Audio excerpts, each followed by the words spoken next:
कहानी का नाम दुख से मुक्ति की राह। बहुत समय पहले की बात है। एक शांतिपूर्ण गांव में अर्जुन नामक एक युवा रहता था। अर्जुन अपनी बुद्धिमत्ता और महत्वाकांक्षा के लिए प्रसिद्ध था। वह अक्सर ऐसे सवाल पूछता जो उसके आसपास के लोगों को गहरे सोचने पर मजबूर कर देते थे। लेकिन एक चीज थी जो हमेशा उसे परेशान करती थी। अपने सभी ज्ञान के बावजूद वह कभी शांति नहीं पा सका था। अर्जुन ने गौतम बुद्ध के बारे में कई कहानियां सुनी थी और वह जानता था कि बुद्ध ने दुखों को समाप्त करने और असली शांति प्राप्त करने का मार्ग खोज लिया था। एक दिन अर्जुन ने ठान लिया कि वह स्वयं बुद्ध से मिलकर अपने भीतर की बेचैनी का हल खोजेगा।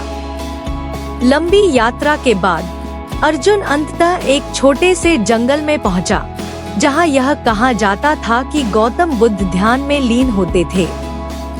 सूरज अस्त होते समय पेड़ों के बीच सुनहरी रोशनी छा रही थी। अर्जुन ने देखा कि बुद्ध एक बड़े बड़ के पेड़ के नीचे बैठे थे। उनके चारों ओर कुछ शिष्य थे। वह कुछ देर चुपचाप खड़ा रहा, फिर वह उनके पास गया। अर्जुन ने सम्मान से बुद्ध के सामने सिर झुकाया और कहा, भगवान, मैं दूर दूर से आपके पास ज्ञान की प्राप्ति के लिए आया हूँ। मैंने कई दर्शन शास्त्रों का अध्ययन किया है, कई बुद्धिमान गुरु से मिला हूँ और अनगिनत पुस्तकें पढ़ी हैं, लेकिन फिर भी मुझे शांति नहीं मिलती। कृपया मुझे रास्ता दिखाएं। बुद्ध ने अर्जुन को शांत निगाहों से देखा और उसे पास बैठने का संकेत दिया। अर्जुन तुरंत बैठ गया, उम्मीद करते हुए कि उसे अपनी बेचैन मानसिकता का समाधान जल्द मिल जाएगा।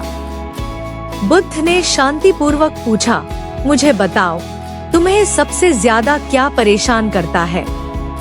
अर्जुन ने कुछ देर सोचा और कहा, मैं हमेशा और अधिक चाहता हूँ, अधिक ज्ञान, अधिक सफलता, अधिक पहचान।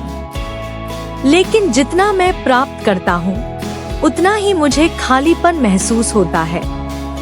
मुझे नहीं पता कि असली संतुष्टि कहाँ से मिलेगी। बुद्ध ने सिर हिलाया और कहा, मैं समझता हूँ। तुम शांति को बाहरी दुनिया में ढूंढ रहे हो, जो चीजें आती जाती रहती हैं। लेकिन शांति का रास्ता अधिक पाने में नहीं, बल्कि छोड़ देने में है। अर्जुन आश्चर्यचकित हुआ, क्या छोड़ना होगा भगवान? बुद्ध ने हल्की मुस्कान के साथ कहा, मुझे तुम्हें एक काम दिखाना है। यह छोटा सा बर्तन लो और गांव में जाओ, नदी से पानी लाओ, लेकिन तब जब तुम किसी ऐसे व्यक्ति से मिलो जो दुख से मुक्त हो। उस व्यक्ति का पानी लेकर मेरे पास आओ और तुम शांति का रास्ता पालोगे। अर्जुन थोड़ा भ्रमित हुआ, लेकिन उसने सहमति जताई और तुरंत बर्तन लेकर गांव की ओर चल पड़ा। उसे पूरा यकीन था कि वह जल्दी ही किसी ऐसे व्यक्ति से मिलेगा जिसका जीवन दुखों से मुक्त होगा, और फिर वह बर्तन में वह पानी भरकर बुद्ध के पास लौट आएगा। अर्जुन पूरे गांव में घूमता रहा, प्रत्येक व्यक्ति से यही सवाल पूछता, क्या आप दुखों से मुक्त हैं? क्या मैं आपके जीवन का पानी ले सकता हूँ? लेकिन हर व्यक्ति, चाहे वह सड़कों पर सफाई कर रही बुजुर्ग महिला हो या नदी के किनारे खेल रहे बच्चे, का जवाब एक जैसा था, हम सभी अपने दुखों का सामना कर रहे हैं युवक। कोई भी व्यक्ति दुख से मुक्त नहीं है। घंटों चलने के बाद अर्जुन निराश होकर बुद्ध के पास लौट आया। भगवान, मैंने पूरा गांव छान मारा, लेकिन मुझे ऐसा कोई व्यक्ति नहीं मिला जो दुख से मुक्त हो। हर किसी का अपना संघर्ष है। बुद्ध ने उसे गहरी शांति से देखा और कहा, तो अब क्या समझे हो? अर्जुन चुप रहा और फिर धीरे धीरे उसे यह एहसास हुआ, उसने हमेशा अपने जीवन में शांति पाने के लिए बाहरी चीजों की तलाश की थी। अधिक ज्ञान, अधिक धन, अधिक सफलता, लेकिन उसने कभी यह नहीं समझा कि शांति बाहरी चीजों में नहीं, बल्कि भीतर ही है। शांति पाने का रास्ता यह नहीं है कि दुखों से बचा जाए, बल्कि यह है कि दुख को स्वीकार किया जाए और बिना किसी इच्छा के जीवन को जिया जाए। अर्जुन धीरे से सिर हिलाते हुए बोला, हाँ भगवान, अब मुझे समझ में आ गया।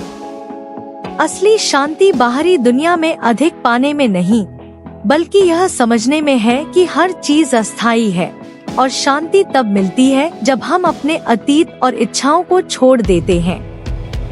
बुद्ध ने हल्की मुस्कान के साथ कहा, सही कहा।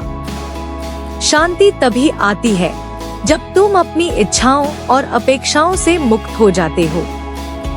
जब तुम यह समझते हो कि जीवन का दुख और सुख दोनों अस्थायी हैं, तो शांति स्वयं तुम्हारे पास आ जाएगी। उस दिन के बाद अर्जुन ने अपनी सोच बदल दी। उसने बाहरी चीजों के पीछे दौड़ना छोड़ दिया और अपने भीतर शांति और संतुष्टि की तलाश शुरू की।